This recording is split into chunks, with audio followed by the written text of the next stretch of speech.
안녕하세요. 하나님의 지성소 채널입니다. 오늘은 사람을 지으시기 전의 시간대에 하나님의 보좌 앞에서 일어난 사건에 대한 이야기를 나누어 보겠습니다. 그것은 바로 하나님과 기름 부음을 받은 덮는 그룹 천사 루시엘과의 사이에 있었던 일인데요. 이 사건은 루시엘이 하나님을 반역하고 루시퍼가 되는 과정을 자세히 보여주고 있습니다. 그를 에스겔서에서는 두로 왕, 이사야서에서는 바벨론 왕으로 호칭하고 있는데요. 그 왕들 속에서 역사하는 영이 바로 에덴 동산에서 살았었고 하늘에서 떨어져 땅으로 찍혀진 루시퍼임을 성경은 밝혀주고 계시며 이 영은 지금도 삼킬 자를 두루 찾아다니고 있습니다. 그렇기 때문에 이 일은 먼 옛날에 끝난 일이 아니며 왕이신 예수 그리스도의 신부가 되었다는 믿음을 가진 우리들, 세상에 빛을 발하는 역할을 맡은 우리들이 반드시 교훈 삼고 경계해야 할 일입니다.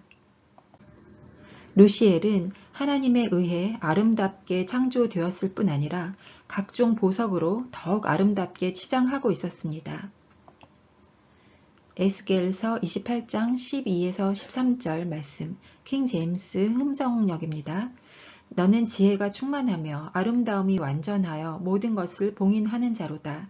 내가 하나님의 동산 에덴에 있었는데 모든 보석, 곧 홍보석과 황옥과 다이아몬드와 녹주석과 줄마노와 벽옥과 사파이어와 에메랄드와 석류석과 금이 너를 덮었고. 보석은 성경 버전마다 한국어 표현과 순서가 조금씩 다른데요. 킹 제임스 흥정역을 기준으로 하였습니다. 영상으로 이 보석들을 보여드릴게요. 루시엘은 이렇게 10가지의 보석으로 뒤덮여서 빛나고 있었습니다. 성경에 보면 보석 이야기가 나오는 곳이 또 있습니다. 출애굽기에 대제사장만 입는 에봇 위에 판결 흉패를 매다는데요. 이 판결 흉패에 물린 12개의 보석입니다. 출애굽기 28장에 나오죠. 판결 흉패의 보석은 하나님께서 정해주신 순서에 따라 다는데요. 히브리어가 오른쪽에서 왼쪽으로 쓰듯이 오른쪽부터 달게 되어 있는데 3개씩 4줄을 위에서부터 달고요. 각 보석 위에는 12지파의 이름을 하나씩 써넣게 되어 있습니다. 그리고 또 12개의 보석이 나오는 곳은 요한계시록 21장인데요. 새 예루살렘 성에 기초석이 있습니다. 이것은 성을 쌓는 기초석인 만큼 첫째 보석이 맨 아래, 그 위에 둘째, 이런 식으로 1번부터 12번까지 순서대로 아래서부터 위로 쌓여져 가는 거겠죠. 자, 이렇게 보니 대제사장의 판결 흉패의 보석도 12개, 새 예루살렘 성의 기초석의 보석도 12개로 되어 있네요. 아까 루시엘이 자신을 위해 치장했던 보석은 몇 개였죠? 10개였습니다. 그래서 제가 하나님 앞에 질문했던 것이 바로 이것입니다. 하나님, 루시엘이 갖지 못했던 2가지 보석이 무엇인가요? 그렇게 아름답고 완전하던 루시엘에게서 마침내 불의가 발견되었고 하나님께서 그를 더럽게 여기셔서 하나님의 산에서 쫓겨나고 불타는 돌들 사이에서 멸함을 당하게 되었는데요. 저는 이렇게 되었던 결정적인 이유가 루시엘이 저 차이나는 2가지의 보석을 갖지 못했기 때문이라고 생각했습니다.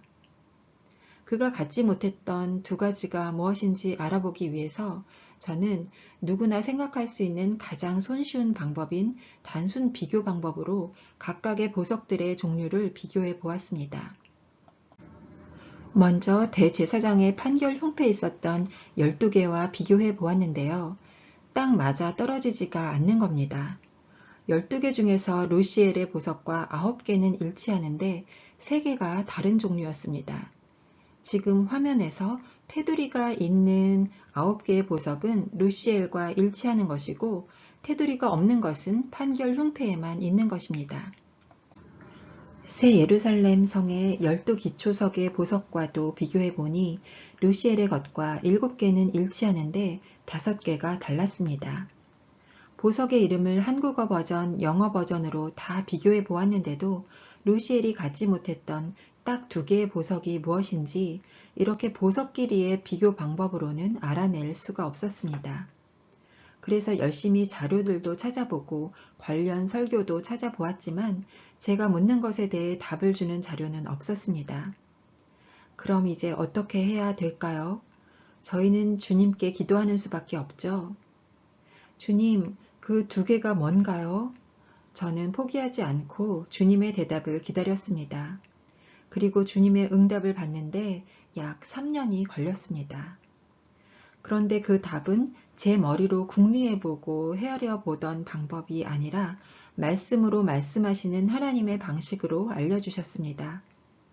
도대체 왜 지혜가 충족하고 아름다웠다는 루시엘이 하나님 보좌 앞에서 하나님의 영광의 빛을 받아 반짝이면서 하나님과 함께 있었던 그가 어떻게 루시퍼가 되었는지, 그가 갖지 못했던 두 개의 보석이 무엇인지 여러분도 궁금하신가요? 그 답은 욥기에 있었습니다. 이 장을 주시려고 주님께서 시간을 끄셨습니다. 너무너무 소중한 것은 아무에게나 주지 않으시는 것 같습니다. 정말 얻을 때까지 찾고 구하는 자에게 주십니다. 욥기 28장입니다. 1절부터 8절까지 킹제임스 흠정역으로 부분 발췌해서 읽어보겠습니다. 참으로 은이 나는 광맥이 있고 금이 나는 곳이 있어 그들이 거기서 금을 정제하며 쇠는 땅에서 취하고 놋은 돌에서 취해 녹이느니라. 땅의 돌들은 사파이어가 나는 곳이며 땅에는 사금도 있고 또 어떤 날짐승도 알지 못하는 길이 있으니 곧 대머리 수리의 눈도 보지 못한 길이라. 사자 새끼들이 그 길을 밟은 적이 없고 사나운 사자도 그 곁으로 지나가지 아니하였느니라. 21절에서 23절 모든 생물의 눈에 숨겨졌고 공중의 새에게 가리워졌으며 멸망과 사망도 이르기를 우리가 귀로 그 소문은 들었다 하느니라. 하나님께서는 그것의 길을 이해하시며 그것의 처소도 아시나니. 네. 다른 보석들은 어떻게 해서든지 찾아내고 캐내고야 마는데 이 보석이 있는 곳만큼은 하나님 한 분 외에는 아무도 알지 못하고 보지도 못하고 밟은 적도 없고 지나가지도 않았고 모두가 그것이 존재한다는 소문만 들었다고 하시네요. 대머리 수리는 다른 버전에서는 솔개와 매로 번역되어 있는데요. 이들은 짐승들 중에서 가장 시력이 뛰어납니다. 사자는 백수, 즉 모든 짐승의 왕으로서 그 용맹함이 뛰어남을 의미하죠. 그런데도 이들은 이 길을 찾지 못했습니다. 그런데 영적인 의미로 보면 독수리나 솔개와 매는 하나님께서 먹지 말라고 율법으로 정하신 가증하고 부정한 짐승이었습니다. 그리고 이 본문에 나오는 독수리는 영어로 eagle이 아니라 vulture입니다. 이글은 살아있는 동물을 사냥해서 먹지만 벌처는 이미 죽은 동물의 사체를 먹습니다. 즉 이들은 새들의 왕으로서 공중 권세를 잡은 원수를 의미합니다. 그리고 사나운 사자는 삼킬 자를 두루 찾아다니는 세상 임금 노릇을 하는 원수를 의미합니다. 이 공중 권세를 잡고 세상 임금 노릇하는 원수가 누구인가요? 바로 하나님의 원수가 된 사단 루시퍼입니다. 그는 모방하는 자로서 독수리가 자기 새끼를 날개로 덮고 업듯이 자기 백성을 지키시는 하나님과 장차 유다의 사자로 오실 예수 그리스도를 매우 흡사하게 모방합니다. 그러나 그는 결국 이 보석에 이르는 길을 알지 못했고 가질 수도 없었고 자신에게 실자가 되지 못했기 때문에 존재 자체가 멸망과 사망이 되고 맙니다. 이 보석의 가치가 어떠하길래 하나님은 이렇게 꼭꼭 숨겨 두셨을까요? 욥기 28장 16에서 19절 말씀. 오빌의 금이나 귀한 줄마노나 사파이어로도 그것의 값을 매기지 못하겠고 황금과 수정이라도 그것과 견주지 못하며 정금 보물로도 그것을 바꾸지 못하고 산호나 진주는 말할 필요도 없나니 지혜는 루비보다 더 값지도다. 에티오피아의 황옥이라도 그것과 견주지 못하며 순금으로도 그것의 값을 매기지 못하리로다. 이 구절에서는 각종 보석들과 대비하여 그것이라고 표현된 어떤 것을 비교하고 계시는데요. 아무리 진귀한 보석일지라도 그것에 비하면 값어치가 떨어지며 그것의 가치는 값조차 매길 수 없을 정도라고 하시네요. 저는 이 구절들을 읽으면서 제가 그토록 찾던 루시 엘이 갖지 못했던 두 개의 보석이 바로 그것이라는 것을 직감했습니다. 꼭꼭 숨겨져 있고 가리워져 있는 이 두 개의 보석. 공중 권세와 땅의 권세를 잡고서 하늘과 땅의 임금 노릇을 하는 사단이 보지도 못하고 밟지도 못하고 곁으로 지나가지도 못했던 곳에 있던 그것. 존재한다는 사실은 알지만 실제가 되지 못하면 멸망과 사망에 이르게 하는 그것이 무엇일까요? 지금 공개하겠습니다. 바로 지혜와 명철입니다. 욥기 28장 12에서 13절 말씀 개역 한글입니다. 그러나 지혜는 어디서 얻으며 명철의 곳은 어디인고 그 값을 사람이 알지 못하나니 사람 사는 땅에서 찾을 수 없구나. 그런즉 지혜는 어디서 오며 명철의 곳은 어디인고. 아멘. 그것 두 가지는 바로 지혜와 명철이었습니다. 이 두 가지의 가치를 설명하는 구절이 잠언에 마치 해설서처럼 명시되어 있습니다. 잠언 3장 13에서 15절 말씀. 지혜를 얻은 자와 명철을 얻은 자는 복이 있나니 이는 지혜를 얻는 것이 은을 얻는 것보다 낫고 그 이익이 정금보다 나음이니라. 지혜는 진주보다 귀하니 너의 사모하는 모든 것으로 이에 비교할 수 없도다. 도대체 이 지혜와 명철이 무엇이길래 우리가 사모하는 그 모든 것을 상쇄할 만큼 뛰어난 가치를 가지고 있다는 걸까요? 우리가 알고 있는 국어 사전적 개념의 지혜와 명철, 그리고 하나님이 숨겨두신 지혜와 명철은 분명 다른 차원의 것임에 틀림없습니다. 우선 우리는 지혜하면 사물의 이치를 잘 이해하고 옳고 그름을 판단하며 실수 없이 일 처리하는 능력을 떠올리죠. 그리고 명철하면 사리 판단이 분명하고 총명하다. 이 정도가 떠오를 것입니다. 우리가 자녀를 위해 기도할 때 꼭 지혜와 명철을 구하는데요. 그것은 높은 성취나 목표 달성을 바라면서 기도하는 경우가 대부분입니다. 그러나 이것은 땅의 지혜와 땅의 명철을 구하는 기도이며 육체의 기도입니다. 그러면 하나님이 정의하신 하늘의 지혜와 명철은 무엇일까요? 욥기 28장 28절 말씀, 주를 경외함이 곧 지혜요 악을 떠남이 명철이라 하셨느니라. 잠언 16장 6절 말씀, 여호와를 경외함으로 인하여 악에서 떠나게 되느니라. 아멘. 하나님이 말씀하시는 지혜란 여호와를 경외함이고요. 하나님이 말씀하시는 명철이란 악에서 떠나는 것입니다. 그러니까 여호와를 경외하는 지혜가 있어야 악에서 떠나는 명철을 가질 수 있다는 거네요.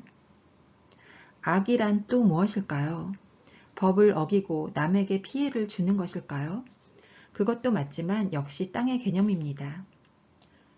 성경에서 하나님이 정의하시는 악의 개념은 예레미야서 2장 19절에 나옵니다. 내 하나님 여호와를 버림과 내 속에 나를 경외함이 없는 것이 악이요 고통인 줄 알라. 하나님이 보시는 악이란 하나님을 버린 것과 여호와를 경외함이 없는 것이라고 하십니다. 그러니 악에서 떠나는 명철이란 여호와 하나님께 돌아오는 것이고 하나님을 경외하는 것이 되겠죠. 세상의 지혜자, 도를 통달하고 박사학위가 아무리 많아도 하나님을 경외함이 없으면 주님 보실 때는 어리석은 자이고 법 없이도 살 만큼 양심적이고 선행을 많이 하는 사람도 하나님을 경외함이 없으면 주님 보실 때는 악한 자인 것입니다. 사람들이 생각하는 개념과 하나님께서 생각하시는 개념들 사이의 갭 차이가 언제나 너무 크다는 것을 느낍니다. 이럴 때 우리는 무지한 나의 뜻을 버리고 모든 것을 아시며 길이요 진리이신 하나님의 뜻에 맞추어야 하는 것이죠. 이로써 제가 그렇게 알고 싶어 했던 루시엘이 갖지 못했던 두 개의 보석은 지혜와 명철이었고, 그가 마음에서 하나님을 버렸고 여호와를 경외함이 없었기 때문에 루시퍼가 된 것임을 알게 되었습니다. 여호와를 경외한다는 것은 여호와를 두려워하여 순종하는 것입니다. 두려워한다는 것은 공포심으로 벌벌 떠는 것이 아니라 그 주권과 어미하심을 인정하여 모든 말씀과 뜻을 두 손 높이 받들어 순종한다는 것입니다. 다시 한번요. 여호와를 경외한다는 것은 하나님의 주권과 어미하심을 인정하여 모든 말씀과 모든 뜻을 받들어 순종하는 것입니다. 자, 그런데 말씀에는 루시엘이 지혜가 충족했는데 불의가 드러났다고 하셨습니다. 에스겔 28장 12절 15절 말씀 개역 한글입니다. 너는 완전한 인이었고 지혜가 충족하며 온전히 아름다웠도다. 내가 지음을 받던 날로부터 내 모든 길에 완전하더니 마침내 불의가 드러났도다. 이 구절에서 말씀하시는 지혜는 대체 무슨 지혜였길래 그에게서 불의가 드러났을까요? 에스겔 28장 3에서 5절 말씀, 내가 다니엘보다 지혜로워서 은밀한 것을 깨닫지 못할 것이 없다 하고 내 지혜와 총명으로 재물을 얻었으며 금 은을 곳간에 저축하였으며 내 큰 지혜와 내 장사함으로 재물을 더하고 그 재물로 인하여 내 마음이 교만하였도다. 저는 예전에 이 구절을 읽으면서 하나님께서 그의 지혜를 인정해 주신 줄 알았습니다. 너는 다니엘보다 지혜로웠다. 그래서 너는 은밀한 것을 깨닫지 못할 것이 없었다. 이렇게요. 그래, 지혜가 충족했네, 충족했어. 저렇게 지혜롭다고 하나님이 말씀해 주셨는데 어떻게 지혜 없는 자처럼 여호와를 경외하지도 않고 악에서 떠나지도 않을 수 있지? 이 모순 앞에서 제가 해결을 못하고 있었는데요. 주님이 제 눈을 여셔가지고 이것을 보여주셨습니다. 따옴표. 오렌지색 따옴표 찾으셨나요, 여러분? 저 말씀은 하나님이 인정해 주신 것이 아니라 루시엘이 스스로 그렇게 생각했다는 겁니다. 제가 따옴표를 넣어서 한번 읽어볼게요. 내가, 그러니까 너 스스로 나는 다니엘보다 지혜로워서 은밀한 것을 깨닫지 못할 것이 없다 라고 말했고 너의 지혜와 총명으로 재물을 얻었으며 금은을 곳간에 저축하였으며 너의 큰 지혜와 너의 장사함으로 재물을 더하고 그 재물로 인하여 너의 마음이 교만하였도다. 이렇게요. 다 루시엘의 것이네요. 이 부분에 NIV 영어 버전을 해석하면 내가 다니엘보다 지혜로우냐? 그래서 너에게 숨겨진 것이 없었느냐? 라고 반문하시며 책망하시는 어조이고요. MSG 영어 버전은 보라, 너는 스스로 내가 다니엘보다 지혜롭다고 여기고 은밀한 것을 깨닫지 못할 것이 없다고 생각하는구나 라고 번역이 되어 있어서 주님께서 저에게 가르쳐 주신 것과 같은 내용임을 확인했습니다. 루시엘은 속 중심에 자기 자신으로 꽉 채워져 있었습니다. 그는 처음부터 참 지혜와 총명이 없었습니다. 그가 빛났던 이유는 그를 둘러싼 하나님의 보석이 하나님의 영광의 빛을 비추임 받았기 때문입니다. 그런데도 그는 자신을 빛나게 해주시는 하나님을 경외하지 않았고 스스로가 아름답고 지혜롭다고 생각했으며 자기 스스로에게서 빛이 나고 있다고 생각했으며 자신의 마음을 하나님의 마음 같은 채 함으로써 자신을 하나님만큼 뛰어나다고 여기는 교만을 선택하였습니다. 그런 상태에서 자신의 지혜로 장사하고 은, 금과 재물을 얻고 무역이 풍성하게 되자 그의 교만은 마침내 이런 지경에 이르게 됩니다. 에스겔 28장 2절 말씀, 내 마음이 교만하여 말하기를 나는 신이라 내가 하나님의 자리 곧 바다 중심에 앉았다 하도다. 이사야 14장 13절 말씀, 내가 내 마음에 이르기를 내가 하늘에 올라 하나님의 뭇별 위에 나의 보좌를 높이리라. 내가 북극 지폐의 산 위에 좌정하리라. 그의 마음은 하나님을 두기를 싫어하였으며 하나님을 떠나는 악을 행하였습니다. 그 결과 그는 구덩이에 끌어내려질 것이고 바다들의 한가운데서 죽임당한 자들같이 죽임을 당할 것이고 하나님이 그를 땅에 던져 열 왕의 구경거리가 되게 하실 것이며 그 자신의 한가운데서 나온 불이 그를 삼키게 하고 모든 자들이 보는 앞에서 땅 위에 재가 되게 하리라 하는 판결을 받았습니다. 하나님의 보좌에 스스로 앉고 하나님보다 자기가 높아지려고 하는 자들은 지금 이 시대에도 존재합니다. 바로 하나님의 자리에 앉아 남을 판단하려고 하는 우리들입니다. 오직 하나님만이 재판관이시며 심판주이신데 자신의 율법과 잣대로 누군가를 늘상 판단하는 사람들은 자신이 재판관이신 하나님이 되려는 것입니다. 야고보서 4장 12절 말씀에 입법자와 재판자는 오직 하나이시니 능히 구원하기도 하시며 멸하기도 하시느니라. 너는 누구 관대 이웃을 판단하느냐? 이렇게 말씀하시죠. 우리가 이웃을 판단하고 정죄하고 뒤에서 수군거리는 이유가 무엇인지 아십니까? 생명나무 열매를 먼저 먹어서 하나님께 지혜를 구하기 전에 루시퍼가 건네준 선악과를 받아먹고 옳고 그름을 재단하는 거대한 대들보를 받아 눈 속에 넣어서 판단의 잣대로 삼기 때문입니다. 에덴 동산에서 뱀은 하와에게 선악과를 먹으면 눈이 밝아지고 하나님과 같이 되고 선악을 알게 될 것이라 하지 않았습니까? 하나님의 마음 같은 채 하며 하나님 같이 되고자 했던 자신의 죄를 우리도 똑같이 짓게 만들고 자신이 당한 심판을 우리도 똑같이 당하게 하려는 술책입니다. 내가 봤을 때 악해 보이는 생각뿐 아니라 내가 봤을 때 선해 보이는 생각도 선악과를 먹은 결과이니 스스로 보는 것, 듣는 것으로 판단하지 말고 하나님께 묻고 지혜를 구해야 합니다. 우리 눈에 어떤 사람이 아무리 악해 보여도 하나님은 그 속 중심을 아시기 때문에 하나님께서는 그가 회개하면 긍휼히 여기시고 용서하고 구원해 주십니다. 아무런 내막을 모르는 우리가 긍휼 없는 자신의 눈으로 남들을 판단하는 순간 나는 신이다. 내가 하나님의 보좌에 앉겠다. 라고 하는 교만의 자리로 가는 겁니다.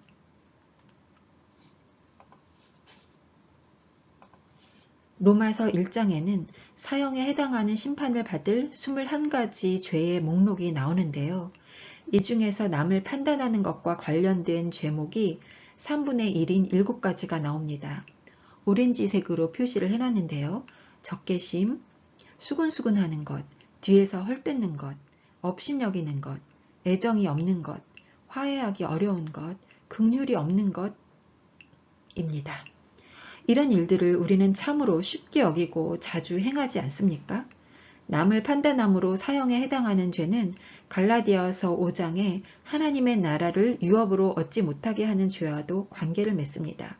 곧 원수를 맺는 것, 분쟁, 시기, 분냄, 당짓는 것, 불리함, 투기 등입니다. 그런데 놀라운 것은 이런 일들을 행하는 이유가 마음에 하나님 두기를 싫어하기 때문이라고 하십니다. 또한 저희가 마음에 하나님 두기를 싫어하매 하나님께서 저희를 그 상실한 마음대로 내어버려 두사.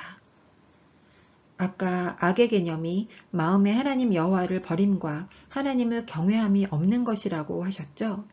이것이 바로 상실한 마음이며 이 마음을 가진 자가 바로 루시퍼였습니다. 그러니 스스로 재판관이 되어서 남들을 판단하는 것은 루시퍼를 따라서 마음에 하나님을 두지 않고 즉 말씀하신 하나님께 순종하지 않고 하나님의 자리에 올라앉으려는 교만죄를 짓는 것이고 결과는 영적으로 사형이며 하나님의 나라를 유업으로 받지 못한다니 이 모든 일들을 끔찍한 것으로 여기고 버려야 하지 않겠습니까? 그러면 악해 보이는 이웃들 그리고 그 일들에 대해서 우리는 어떻게 해야 할까요? 그 사람 속에서 역사하는 죄와 그 사람 자체는 분리해서 봐야 합니다. 심판의 주요 구원의 주이신 예수 그리스도의 발자취를 따라서 우리는 사람 속에서 역사하는 사단과 어둠의 영은 심판에서 결박하여 쫓아내고 사람은 용서하여 화평을 이루어야 합니다. 그리고 그 죄에서 구원받기를 축복하는 기도를 해주고 다음 일들은 주님께 맡기고 인도하심을 받아야 합니다. 용서하는 것은 해도 되고 못하면 어쩔 수 없는 선택의 영역이 아닙니다. 자신의 허물을 사함 받으려면 먼저 남을 용서하라는 주님의 명령이십니다. 남들을 판단하는 것 외에도 교만의 형태는 하나님의 영광을 가로채려는 모습으로 나타납니다. 바로 사람들의 칭찬과 인정을 자기가 받으려는 마음입니다. 특히 하나님의 일을 하는 경우 원수는 이 마음을 무기 삼아서 평신도이든 주의 종이든 사역이 크든 작든 가리지 않고 공격하기 때문에 매우 조심해야 합니다. 예수 그리스도의 신부들은 모든 면에서 세상의 빛의 역할을 하며 품성과 인격적인 면과 믿음의 성장 단계에서 세상 사람들과 다르기 때문에 눈에 띄고 칭찬받기 쉽습니다. 주님도 모든 일에 칭찬할 만하게 행하라고 말씀하셨습니다. 그런데 이 칭찬은 자신과 사람들로부터가 아닌 주님으로부터 받아야 합니다. 우리에게서 나오는 빛은 스스로 낼 수 있는 빛이 아니라 예수 그리스도의 얼굴에 있는 하나님의 영광의 빛이기 때문입니다. 자신에게 오는 모든 칭찬은 예수 그리스도께로만 향하도록 하고 자신은 십자가 뒤로 완전히 사라져야 합니다. 그렇지 않으면 교만의 죄로 넘어져 하나님의 물리치심과 대적하심이라는 무서운 결과에 처하게 됩니다. 여러분, 루시엘이 처음에는 아름답고 영광스러운 10개의 보석을 가졌었다는 것을 기억하십시오. 우리가 아무리 신부의 믿음을 가지고 있다 해도, 다시 말해서 보석을 아무리 많이 가지고 있다 해도 지혜와 총명, 즉 마음에 하나님 두기를 기뻐하며 여호와를 경외함으로 순종함이 없다면 실상은 아무것도 가지지 못한 것과 마찬가지라는 사실을 우리는 인지해야 합니다.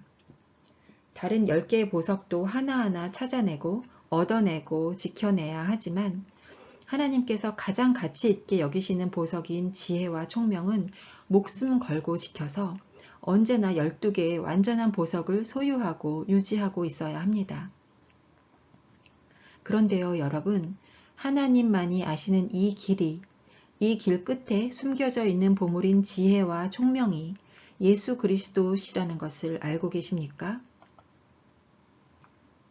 요한복음 14장 6절 말씀, 예수께서 가라사대 내가 곧 길이요 진리요 생명이니 나로 말미암지 않고는 아버지께로 올 자가 없느니라. 개역 한글 킹 제임스 흠정역 표준 세번역 성경에서는 지혜를 아예 나라고 하시며 하나님 자신이 지혜임을 밝히고 계십니다. 잠언 8장 12절 말씀, 나 지혜는 명철로 주소를 삼으며 지식과 근신을 찾아 얻나니. 잠언 9장 11절, 나 지혜로 말미암아 내 날이 많아질 것이요. 그런데 요즘 이런 말들 들어보셨나요? 교회에 예배에 찬양도 있고 말씀 강해도 있고 다른 건 다 있는데 예수님이 안 계시다. 사역지에 병고침도 있고 전도도 있고 부흥도 있는데 예수님이 안 계시다. 심지어는 휴거에 대한 메시지와 경고는 있는데 예수님이 계시지 않는 경우도 있습니다. 예수님이 모르시는 자칭 예수님의 신부가 있을 수 있다는 말입니다. 주님, 어떻게 이런 일이 가능한가요? 예수님에 대해서 100% 잘 아시는 예수님 앞으로 무릎 걸음으로 나아가 여쭤보지 않고 사람들끼리 연합하고 사람들끼리의 토론과 논쟁, 지식적인 연구에 너무나 익숙해져 있습니다. 요즘은 AI에게 설교도 물어보더라고요. 지혜는 예수님이십니다. 예수님 없이 추구하는 땅의 지혜는 결국 루시퍼처럼 하나님을 버리고 자신의 지혜와 총명으로 모은 재물과 은, 금과 무역의 풍성함을 의지하도록 변질시키고 결국 땅에 찍혀버리게 만듭니다. 하늘로 휴가받기를 바라고 있었는데 땅에 찍히다니요.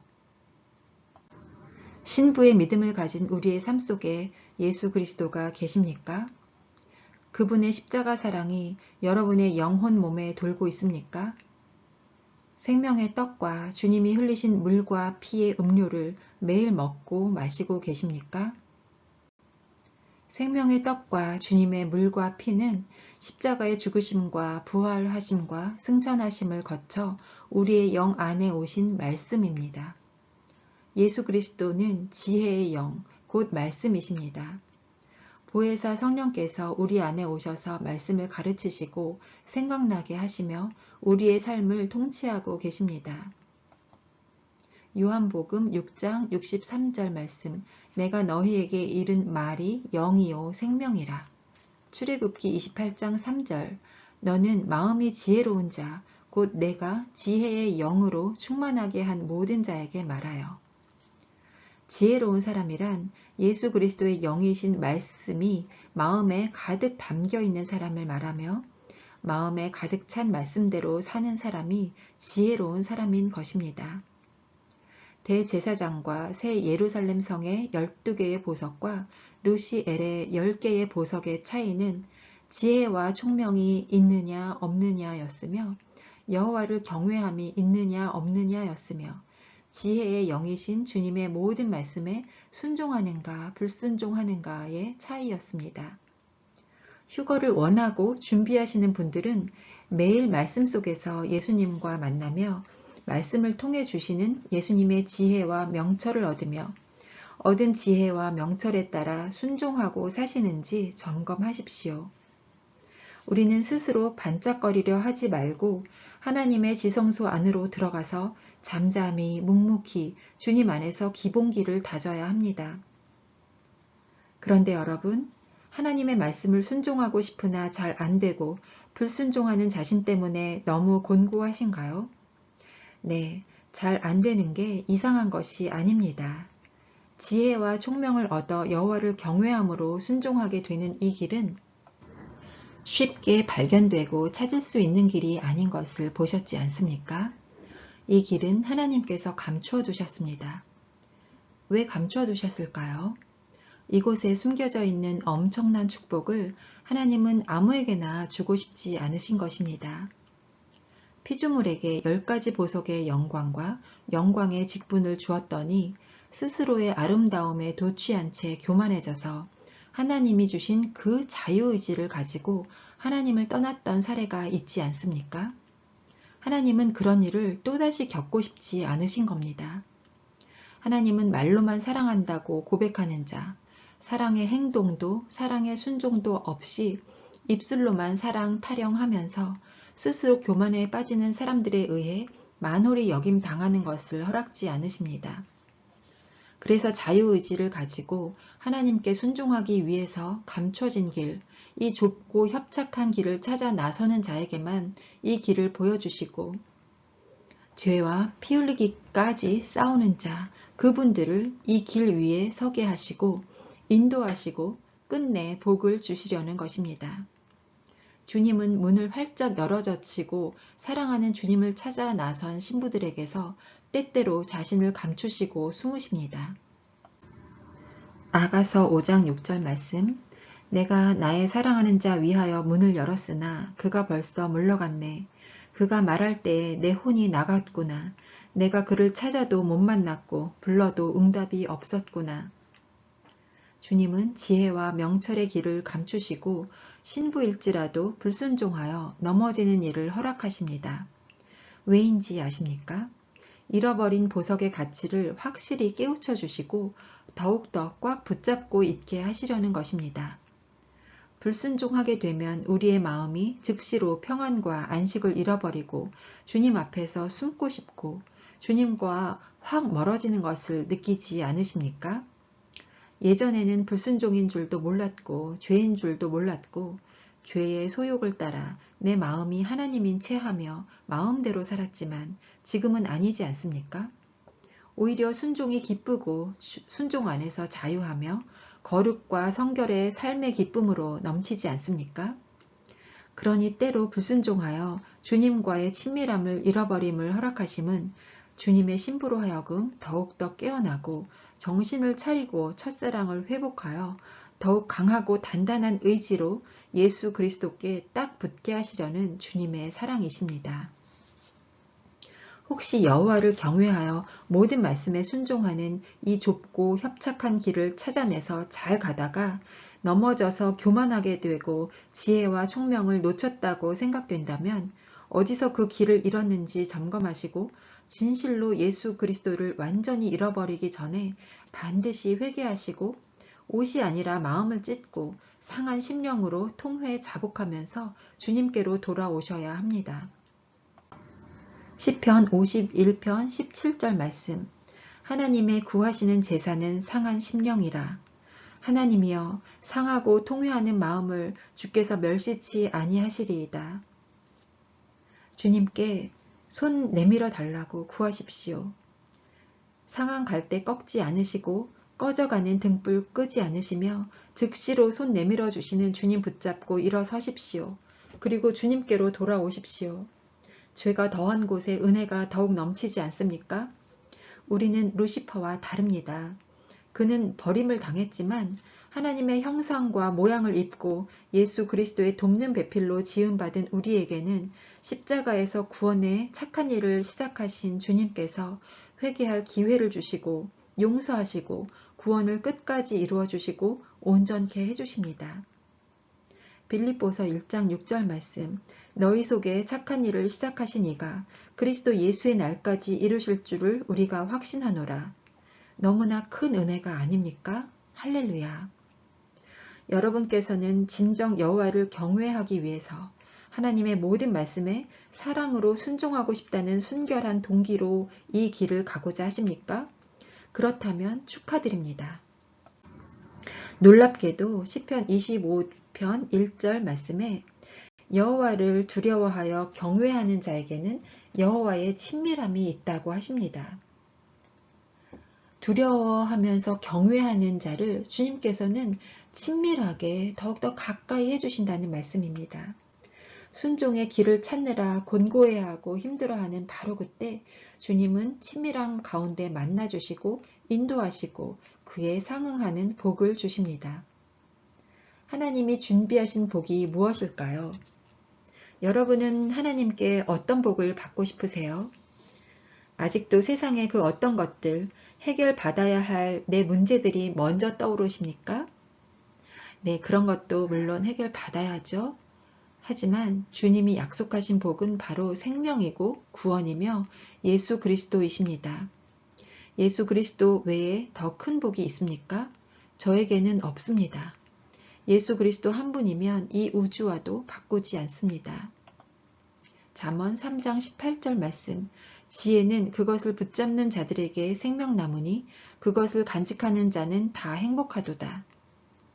세상이 아니라 세상에서의 성공과 번영이 아니라 세계적으로 유명한 인물이 되는 것이 아니라 생명나무이신 예수 그리스도를 붙잡고 딱 붙어있는 자들은 예수님 자체이신 지혜를 잃어버릴 수가 없으며 그것을 간직하고 있는 자는 다 예수 그리스도와의 친밀함을 누림으로 영원한 행복을 누리게 되는 것입니다.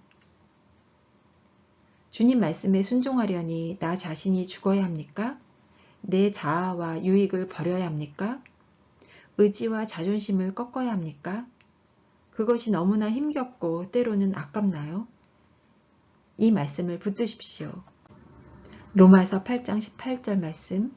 생각건대 현재의 고난은 장차 우리에게 나타날 영광과 좋게 비교할 수 없도다.